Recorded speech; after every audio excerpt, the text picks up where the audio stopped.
Hi all, my name's Jai, and this guy is gonna die. Literally, your job is to make sure that he doesn't die. But first of all, who am I? Well, if you scrolled back a few seconds, you'd realize I'm Jai, and I created this PowerPoint presentation, and what you have to do is help good guy Jai keep this guy alive. Pretty simple stuff. I created this PowerPoint presentation because I thought that PowerPoint presentations were generally boring, and I wanted to get the audience involved. So now, you're involved, and you have to keep this guy alive. Now, I know what you're thinking. Just explain the rules already. My rapidly diminishing attention span can't maintain this much longer. So, alright, that's what we're gonna do.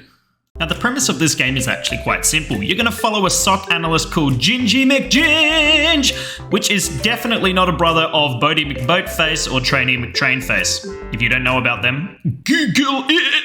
So, the premise is that you have to decide whether some activity that Gingey McGinge is seeing is related to government, admin, malware, or engineer activity. Seems simple enough? Makes sense? No. Well, too bad, because that's what we're doing.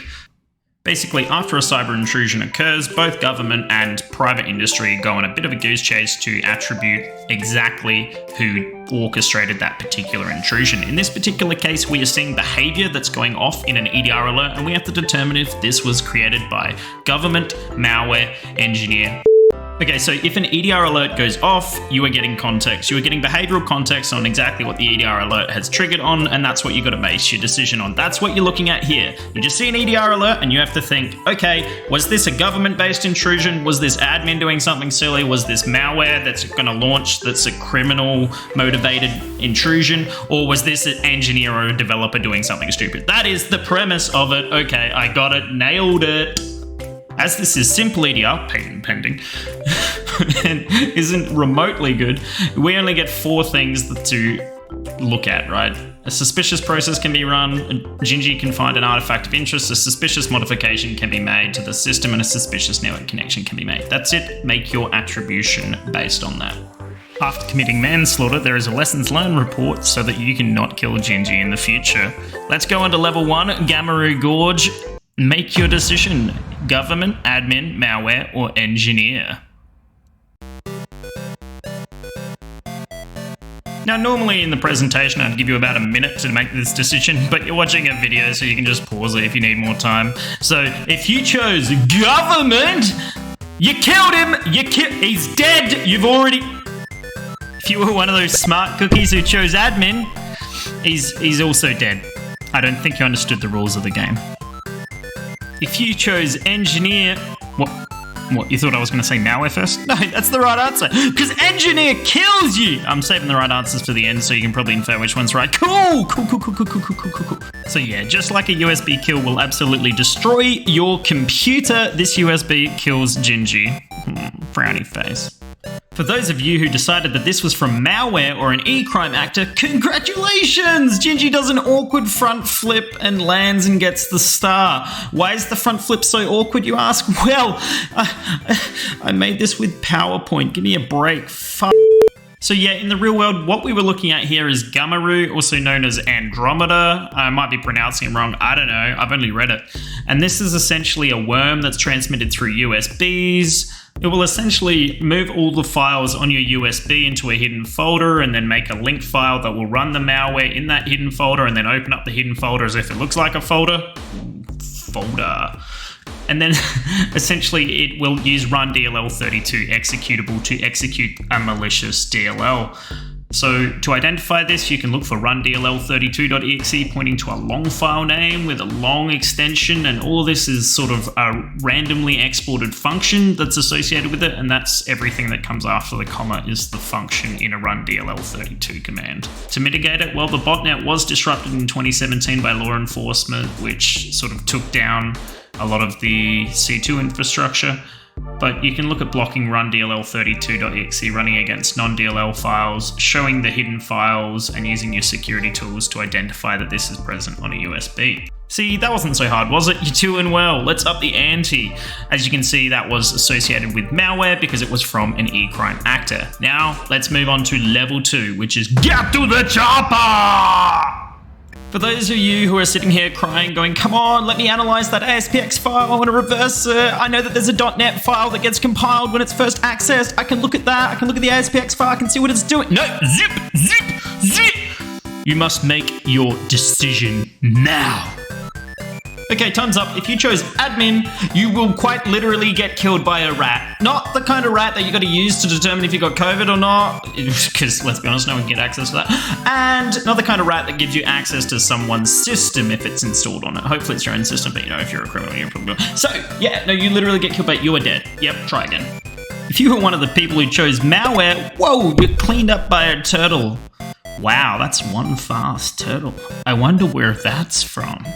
Definitely wouldn't be much. If you thought engineer was the right answer, well then you're right under a USB that's going to kill you, unfortunately. Look, if you're complaining about the fact that I've reused some animations, yeah, shit, it's hard, I did it with PowerPoint, come on man. And finally, if you chose government, you would be right. I hear you ask, oh, what do you mean by government? You didn't describe the rules right. Okay, so government is associated with a nation state. It is a determined adversary backed by some sort of nation state, government, entity. Okay, does that clear it up? Yep, so you're more likely to see this involved with your zero-day exploitation, etc.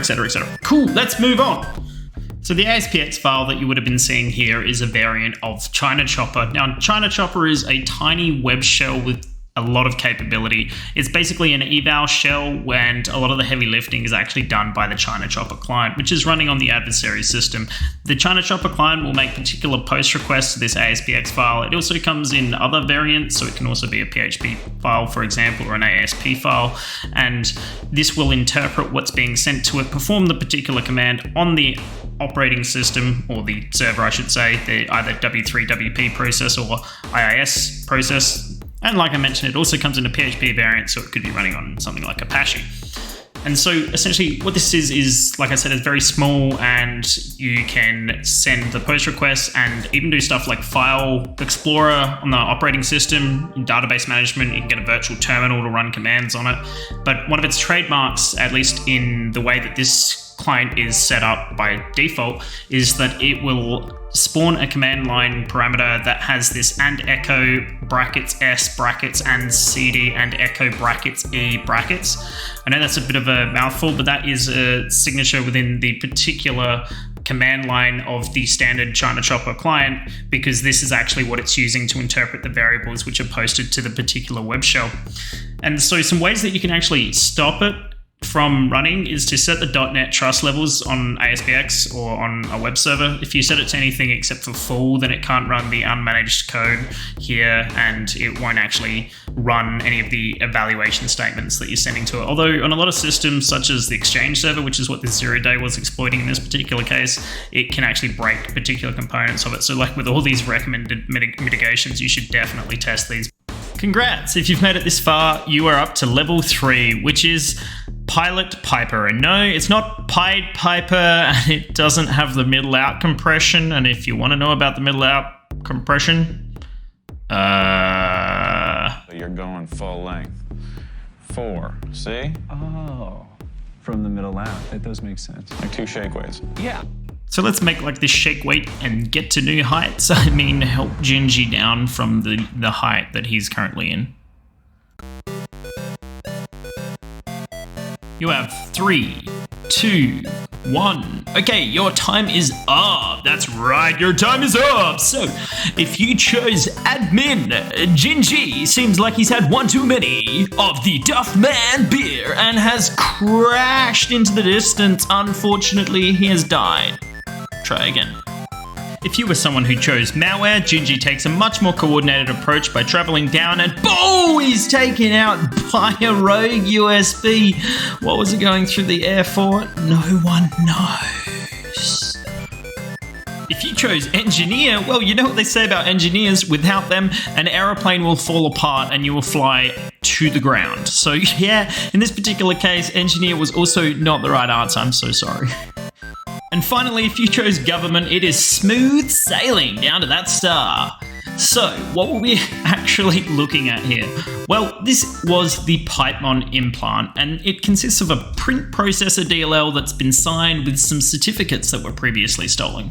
Not many companies have reported on this particular implant, but there still are public reports available. It uses a novel technique of persistence in that it has a malicious print processor and is to date one of only 2 publicly reported malware families, at least that I know of, honestly, I'm not an expert, to use this particular technique. The other was a TDL3 rootkit, which dates back a long time ago.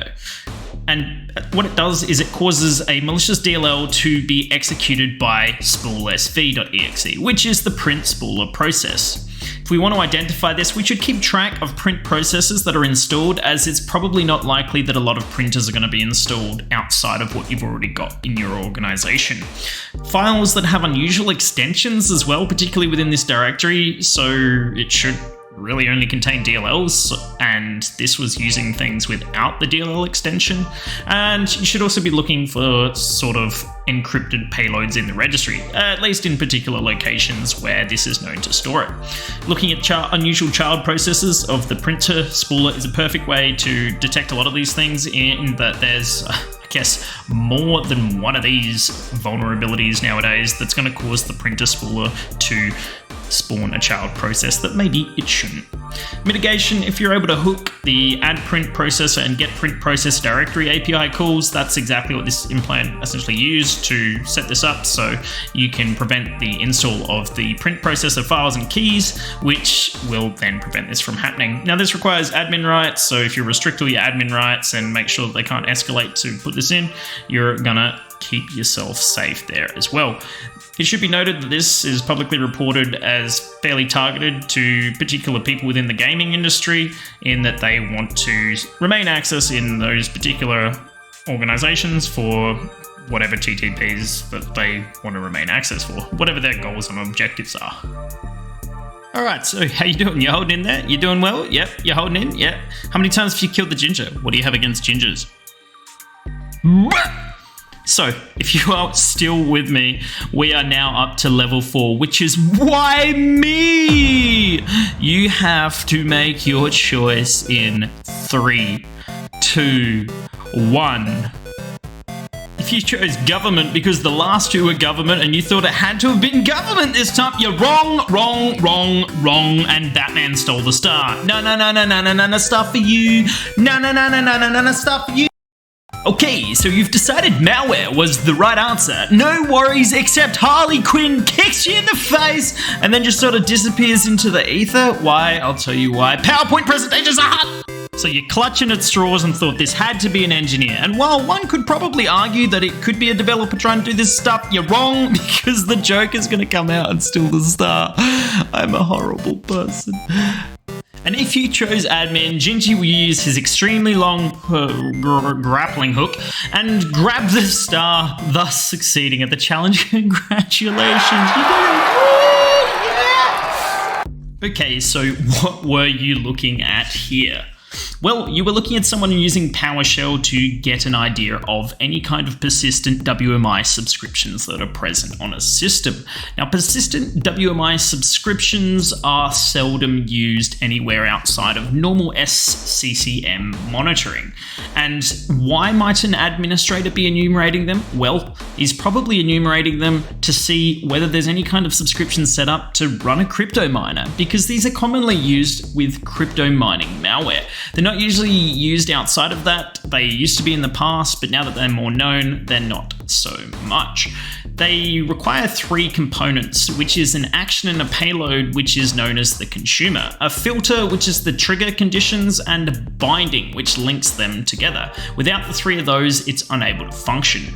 We can identify this through something like sysmon logs, events number 19, 20, and 21 keep track of this, as well as later versions of Windows now have event 5861, particularly on Windows 10, to allow the event filter to consumer binding to be logged. And what it does is it comes up with a condition such as 90 minutes ticking by after turning on a computer system, perform this particular command. And that particular command is your malware, your persistence in this particular case. Now, to mitigate it, it requires administrator rights, so remove those bad boys. You got to give some extra scrutiny about things running under the WMI provider service or WMI PRVSE.exe, particularly PowerShell, and in particular, if you use this subscription, it will generally come up as a child processor that, and it will also come up as a child processor that if someone is using WMI to run a command on a remote host. So these are all things to keep in mind and keep track of. So thanks so much for joining in with this. I think I'll call it there at the end of part 1. Yes, because this was already about an hour presentation that's been cut down to about half an hour. If you liked it, subscribe, put a comment. If you didn't like it, put a comment. Honestly, just give me some feedback and we'll see how this expands as we keep going on in the future. Stay cheery and I'll catch you later.